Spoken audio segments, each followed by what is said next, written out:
Check. Clearly. Good evening, everybody. Thank you all for being here tonight. Wow, I haven't done this before. So I'm clearly not going to start with the jokes. I'm here to introduce one of my best friends, one of my closest friends. We go a long way. I taught him calculus.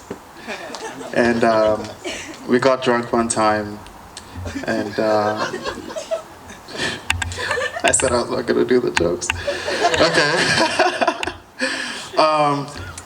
He really talks a lot of shit. He graduated in environmental science just so he can talk shit. Ladies and gentlemen, Tahsin Chowdhury. Make some noise for Rudolph, everybody. It's Rudolph. Make some noise for yourselves. Thanks for coming. I can't see anybody's face. That's perfect. A lot of people are here. Kitchener's here.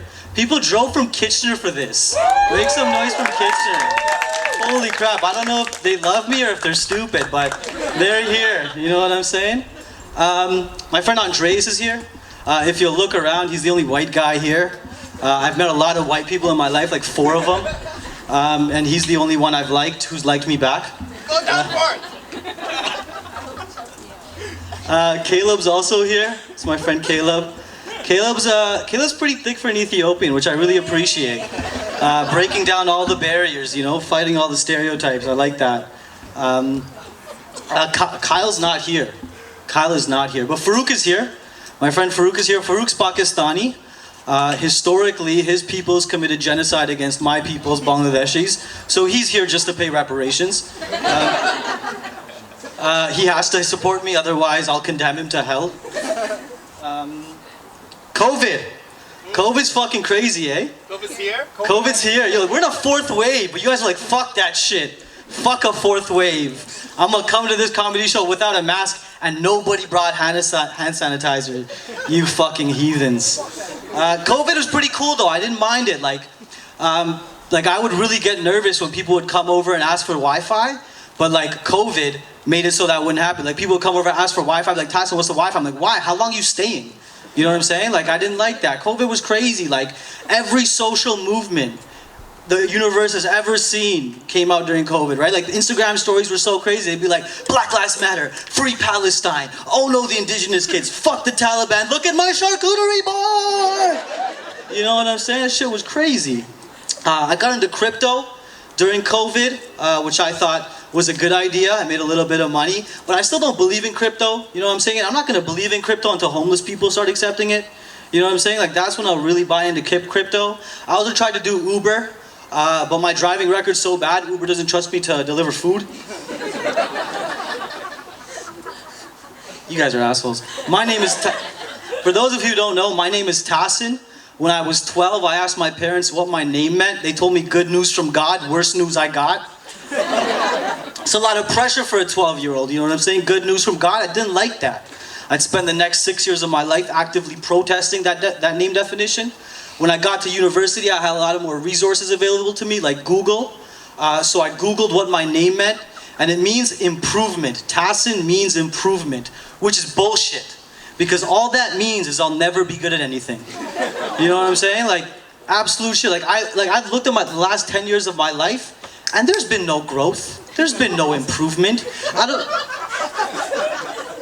don't know if you've ever seen Seinfeld, but that show went on for 10 years, and there was not 1 ounce of character development. I never found something more relatable in my entire life, you know? So people don't like Seinfeld, that's okay. Name meanings are bullshit though. Like, my sister's name means heart, and she's a banking and finance lawyer. She literally practices not having one every single day. You know what I'm saying? My sister's in the building tonight. Make some noise for my sister. She just recently got engaged, so congratulate her. So if any of my single friends are thinking about settling down, don't fucking talk to my sister, bro. All right?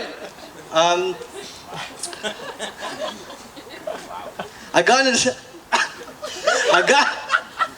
into stand-up recently. I was talking to my friend. I'm like, hey, I'm doing stand-up.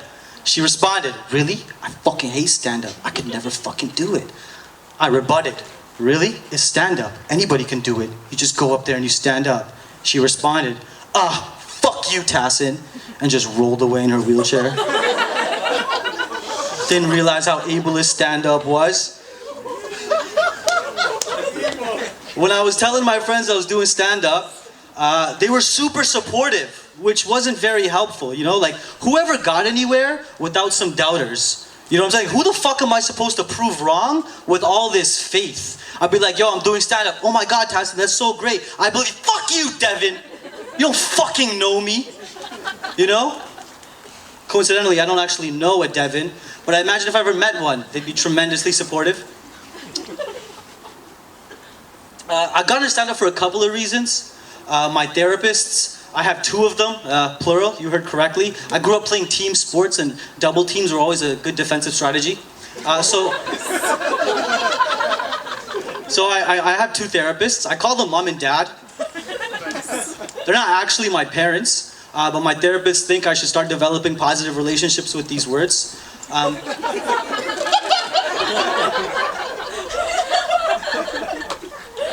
So out of the advice from my mom and dad, I got into stand-up. They told me I got to engage in some sort of public discourse, otherwise I might start protesting. And I'm privileged enough where I don't have to care about anything enough to have to protest about it.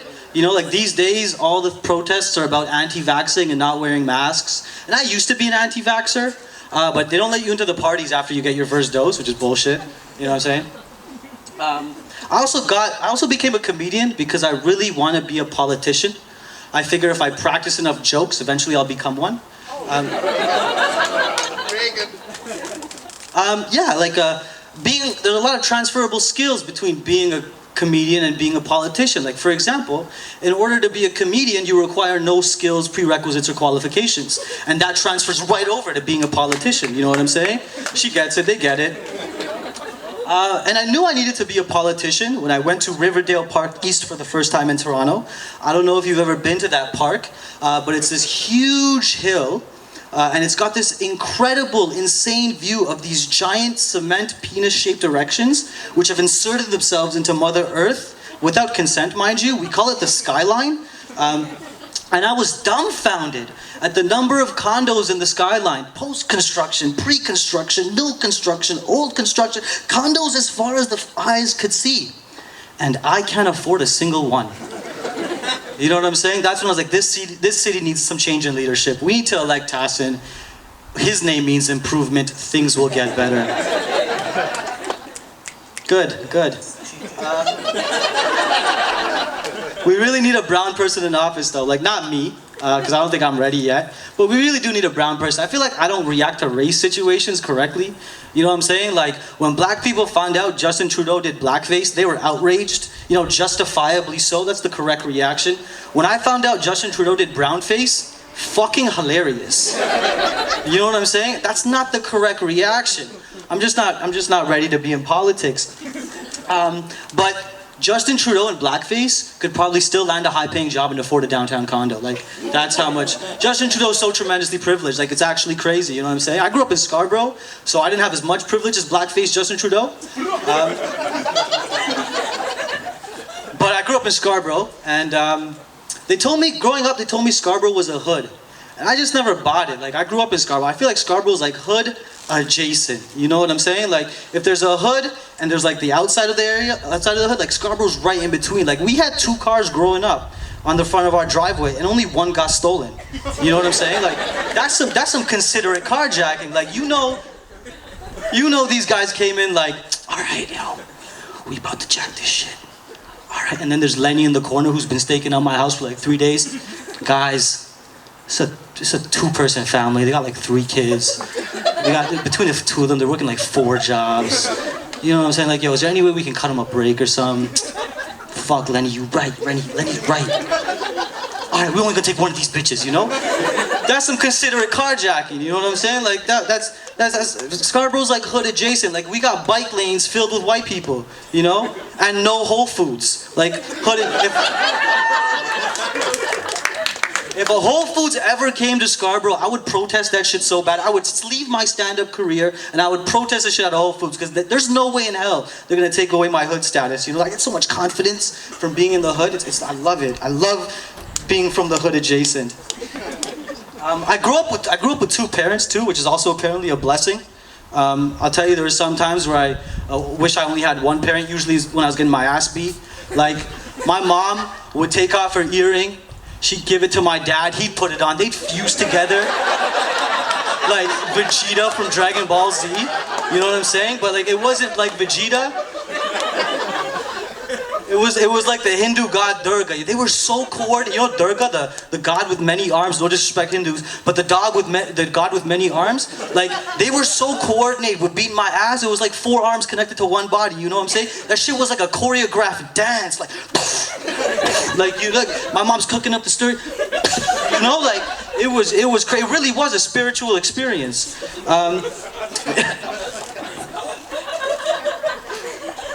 It was tough though. Like, it's tough growing up with two parents. I really did wish I had. Stop. You guys are fucking pieces of shit. I fucking hate all of you. And it was tough. Like, my mother used to be a racist. You know what I'm saying? She'll deny it, but it's true. And like, you know, you're an immigrant. You have all of this propaganda, you know, leered into you. But you know, my mother, she's working on it. She's trying to get better. Like, I talk to my mom, be like, Mom, you're a racist. She's like, no, I'm not. I'm like, okay. Mom, can I marry an Asian woman? Yeah. Mom, can I marry a Hispanic woman? Yeah. Mom, can I marry an Arab woman? Yeah. Mom, can I marry a black woman? She starts taking off her earring again. You know, that's when I gotta change the topic real quick. Mom, can I marry a white woman? No. So my mom's a little bit of a racist, but also has some good sense. Since then, she's come around. You know what I'm saying? Like, my mom, like, you know, anti-black racism is very, very prominent in the brown community. So if you're brown, make sure you go home and discuss that with your mom and dad, or mom or dad, whatever your situation is. But my mom and like, she's come around, but she still hasn't come around with white women. And don't get it twisted, white women. This has nothing to do with you. My mom just knows I wouldn't know what to do with all of that power. You know what I'm saying? Like, if I was with a white woman, I'd be out of control. You know what I'm saying? Like, I'd buy some shit. I'd return that shit after the return policy was over. You know, I'd be out of my mind. 15 days, fuck you, you're taking this shit back. Hey, yo, Amy. Hey, yo, Amy. Amy, they tell me they're not gonna take back this half-eaten expired tub of ice cream. Handle it. Drop the mic. Fucking strut on out of there. Like, start peeing everywhere like I own the place, man. You know? I don't know what to do. Like, I wouldn't know what to do with all that power. You know what I'm saying? Like, if I had a superior I didn't like, you know, I'd send my white partner after, be like, yo, go seduce that guy. And then I'd charge him with like fake sexual assault allegations afterwards. You know what I'm saying? Like, that's what I just wouldn't know what to do. I love you white women though. You guys are great. Like, I used to have a fear of white women. Hashtag me too. You know? Like, as a man of color, I feel like I'm not high priority on things white women are willing to save. You know what I'm saying? Like, here's a list of things white women would save before they would save me, okay? Theirs, yours, or a stranger's dog. Theirs, yours, or a stranger's cat. Any animal really except fish. Hot yoga. Their box of wine. And then maybe like a man of color. You know what I'm saying? Like, that's where I rank. So I just feel like, you know, it's, my mom knows that. She'd be like, Tahsin, just, you know, she's gonna save the dog before she saves you. Like, you know what I'm saying? So, my mom really wants me to get married. She thinks I'm lonely, which is entirely true. You know, I'm sick and tired of ordering individual pizzas. You know, like, I want to fucking order a large and know there's gonna be some pizza, waiting for me in the morning tomorrow. You know, and I just want to share it with my brother. You know?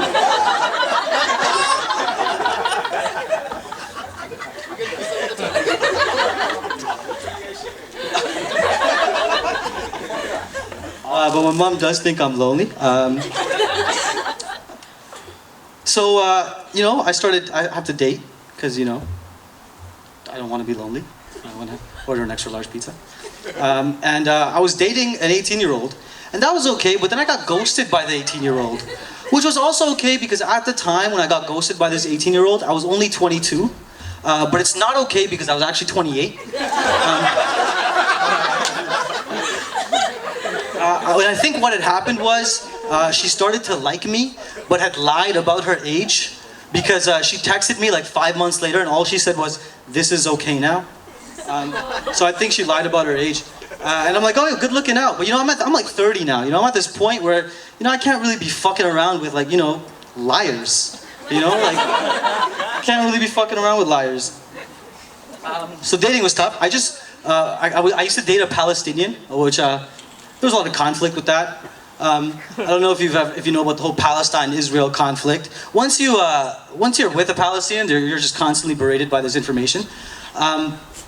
And so you learn a little bit about the Palestine-Israel conflict, and you realize afterwards it's not really a conflict as much as it is a bullying, you know? Like, if Israel and Palestine were two kids in school, Israel, we'll call him Izzy, would be like this 6'4", you know, D1, full scholarship going motherfucker. He's got straight A's. He comes from a two-parent household. They loved him, gave him all the opportunities in the world. His grandparents went through some sort of oppression, but, like, you know, his parents knew, but that didn't transfer over to Izzy. So Izzy's just a fucking dick for no fucking reason, you know? And then there's Palestine. We'll call him Petey. You know, and Petey just is a transfer student. Petey just came. He's got super high level intellect. You know what I'm saying? Like, his parents don't have much, so he's got to support his parents. He's got to put all of his, you know, he's put his whole family on his back, and that's tough for Petey because Petey's got a peg leg. You know, so Petey just be hobbling around, like, you know. But people know and love Petey's story, so they respect him. You know what I'm saying? But, like, Izzy don't like that. You know, so Izzy starts chasing Petey. And Petey's just running, but Petey's got a peg leg, so he's like running as much as he can, and Petey don't have a lot of resources, you know what I'm saying? Whereas Izzy has so many resources that if he gave away a lot of his shit, he would still thrive for generations, you know what I mean? Like, you just gotta give some resources away. But Izzy's chasing Petey, and Petey's running, and Petey doesn't have much, so Petey takes his peg leg and throws it at Izzy, and Izzy's got the best missile defense system on the fucking planet. He fucking shoot that shit down like it's Iron Man, like, pew! Like, you know, fucking Petey, now Petey's just fucking running on one fucking leg, but Petey got heart. Petey don't give up, you know what I'm saying? Petey's picking up rocks, because that's all Petey really got. Petey got rocks. Petey's chucking rocks, but fucking target practice for fucking missile defense system over here, like, pew, pew, pew. You know, just shooting it down. Meanwhile, the entire school is watching this happen to fucking poor Petey. You know what I'm saying? And they've been watching this shit for like 50 years. You know, and Petey can't do nothing about it because Izzy's parents own the fucking school. You know? Crazy, crazy. But breakups are tough.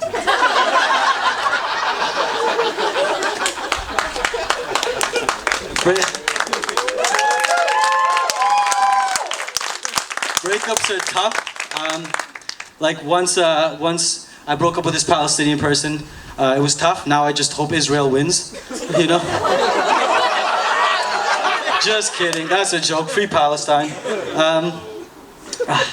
And, like, I'm older now, you know, so I'm trying to be mindful of so many different things. You know, I'm trying to be mindful of the histories of people that I haven't met. Like, I could know you, but I don't know what you've been through. You know what I'm saying? Like, I only wear polyester around my black friends. You know what I'm saying? Because I feel like cotton can be too triggering. You know what I'm saying? Like, so, like, that's, like, you know, like, it's just trying to be mindful, just trying to grow, trying to improve. And I turned 30 today. Yeah, 30 years ago today, I came into this world from my mother, you know, pissing, shitting, being cared for by my parents. 30 years later, not a lot has changed. You know? And people are like, Tahsin, if you really want to grow, man, you got to get on your own, spread your wings, fly. I feel like that's not it. I feel like if I really want to grow and improve, I really got to change my name. Guys, you've been so amazing. Thank you so much for everything, okay? Thanks so much. Make some noise for yourself. beautiful. That was amazing. Wow. Yeah. This is art, guys. Everybody can do it. But you need to go through a breakup first, I suppose. Anyway, enjoy. Cheers. Thank you again.